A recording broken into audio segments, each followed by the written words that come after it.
আসসালামু আলাইকুম। শুভ সকাল। আচ্ছা, তোমাদের কাছে শীতকাল কেমন লাগে বলো তো? আমার কাছে কিন্তু শীতকালটা বেশ উৎসব মনে হয়। কেমন যেন ঈদের মতো নতুন জামাকাপড় নামানোর ধুম লেগে যায়। হঠাৎ করে মানুষের পোশাক-আশাক চেঞ্জ হয়ে যায়। সবার বাড়িতে পিঠা বানানোর ধুম লেগে যায়।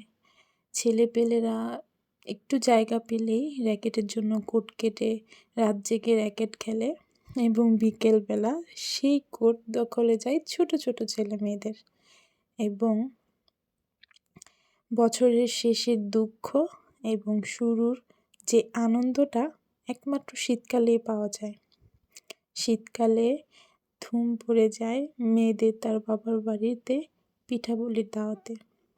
আমি খুবই এনজয় করি শীতকালটা। আমার কাছে কেন জানি অনেক ভালো লাগে। যেমন আমার বাড়ির সামনেই র‍্যাকেটের কোর্ট কাটা হয়েছে। রাত্র হলে আমার অনেক ভালো লাগে। আমি ওদের দেখেও শান্তি পাই। তোমাদের কাছে কেমন লাগে সেটা অবশ্যই আমাকে জানাবা। শীতকালের সবচেয়ে দুঃখের বিষয়টাই হচ্ছে আমার ভাই পা গরম হয় না। একদম একটা নাগিন ফিল পাই।